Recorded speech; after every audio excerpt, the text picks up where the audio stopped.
साथियों नमस्कार। प्रभात एजुकेशन के ऑनलाइन प्लेटफॉर्म पर आपका स्वागत है। साथियों, राजस्थान सफाई कर्मी की जो भर्ती चल रही है, इस भर्ती को लेकर लगातार कई साथियों कमेंट आ रहे थे कि आचार संहिता लग गई है, कहां से ज्यादा फॉर्म लगे हैं। इन सभी को एक एक प्रश्न मैं आपके लेता हूं और इन सभी को आपको जवाब देने की कोशिश करूंगा। साथियों, आराम से इस वीडियो को देखना। इस वीडियो को देखने के बाद आपके सभी सवालों को जवाब आपको मिल जाएंगे। अगर फिर भी आपका कोई सवाल रहता है तो आप उसको कमेंट बॉक्स में लिखना, उसका जवाब आपको दिया जाएगा। देखिए साथियों, सबसे बड़ी बात यह है कि सर आचार संहिता, आदर्श आचार संहिता लग गई है और आप सभी को पता है कि लोकसभा के चुनाव होने जा रहे हैं। चुनावों को मद्देनजर रखते हुए आदर्श आचार संहिता देश में लागू हो गई है।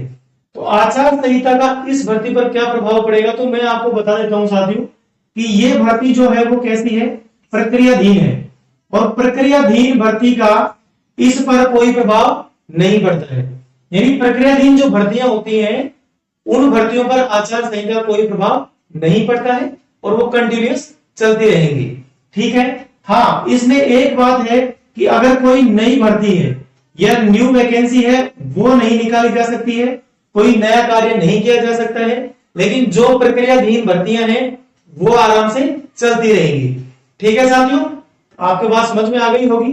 दूसरा आपका आ रहा था जवाब कि सर ये बताइए कि कहां से इसके फॉर्म ज्यादा लगे हैं।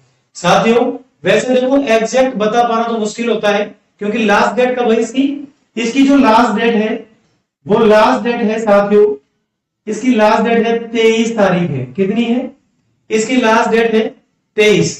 तो आज लास्ट डेट है इसकी 23 मार्च इसकी लास्ट डेट है। आज इसकी लास्ट डेट हो चुकी है और इसकी एक्चुअल आंकड़े तो बताया नहीं जा सकता है, लेकिन मैं आपको एक बात बताता हूं साथियों, सबसे ज्यादा जो फॉर्म लगे हैं वो लगे हैं जयपुर ग्रेटर से।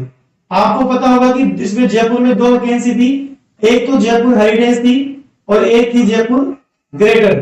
तो जयपुर हेरिटेज जो है यहां से तो सीटें भी कम थी। देखिए, इस बात का अंदाजा से भी नहीं लगाया जा सकता क्योंकि ये सीधी सी बात है कि जहां से सीटें ज्यादा होंगी तो वहां से फॉर्म भी ज्यादा लगेंगे। तो जयपुर हेरिटेज से कम लगे हैं और ऐसा अनुमान लगाया जा रहा है कि सबसे ज्यादा जो फॉर्म है वो जयपुर ग्रेटर से लगे हैं। इसके अलावा और सभी जगह से फॉर्म लगे हैं, सबसे ज्यादा यहां से लगने की संभावना है। ठीक है साथियों, बाकी एग्जैक्ट आंकड़े जो इसके हैं वो तो जब विभाग पब्लिश करेगा जब भी आपको बताया जाएगा। ठीक है साथियों, तीसरी बात आपका सवाल आ रहा था कि जैसे अभी जो पेपर में चल रहा है कि अनुभव प्रमाण पत्र में क्या बदलाव किया गया है, तो मैं आपको बता देता हूं साथियों। एक तो जो गवर्नमेंट संस्थाएं थी, सरकारी संस्थाओं द्वारा जारी किया गया अनुभव प्रमाण पत्र है वो ही क्या होगा, मान्य होगा। दूसरी बात, अगर कोई निजी संस्था है, निजी कोई फर्म है या संस्था है, तो उसमें अगर वो सफाई का कार्य करती है या उसमें सफाई का कार्य किया जाता है तो ही उसका क्या होगा, मान्य होगा।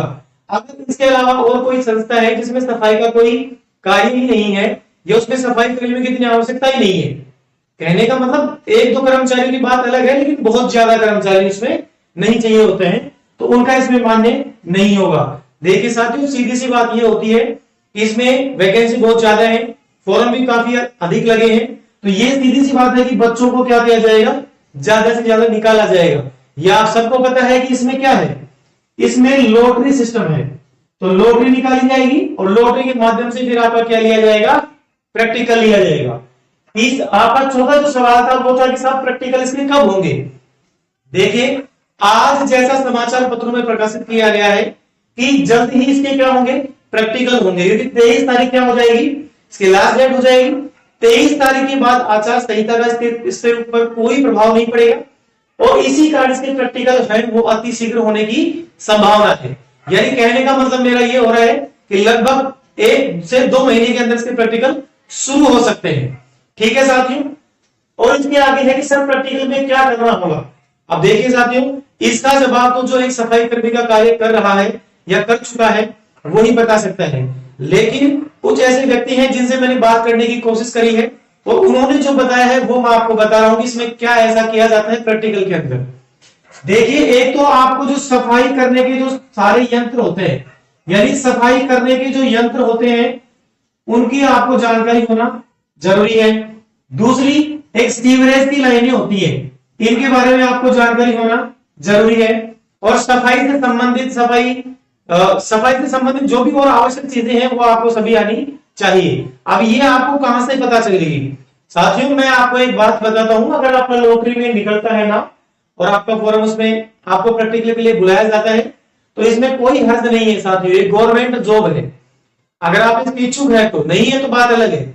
अगर इसके इच्छुक है तो आप जो सफाई कर्मी या सफाई का कार्य लंबे समय से कर रहा है उसको ज्यादा अनुभव है बजाय जो नया है, तो आप उनकी सहायता ले सकते हैं, उनसे इनके बारे में पूछ सकते हैं, या फिर आप नेट पे भी सर्च कर सकते हैं कि सफाई करने के आजकल जो नई नई टेक्निक्स हैं, नई नई मशीनें चल रही हैं, उनको उपयोग कैसे किया जाता है, क्या उनके नाम है, इन सभी के बारे में आपको इसमें पूछा जाएगा। ठीक है साथियों, मैं आशा करता हूं कि आपको सारे सवालों के जवाब मिल गए होंगे। फिर भी अगर इस भर्ती की कोई नई न्यूज आती है तो आपको जल्दी से मैं अवगत कराने की कोशिश करूंगा। साथियों, अगर आप और नई जानकारी हमारी प्राप्त करना चाहते हैं तो चैनल से जुड़े रहिए, चैनल को सब्सक्राइब कीजिए, लाइक कीजिए, शेयर कीजिए। आज के लिए इतना ही। थैंक यू, धन्यवाद।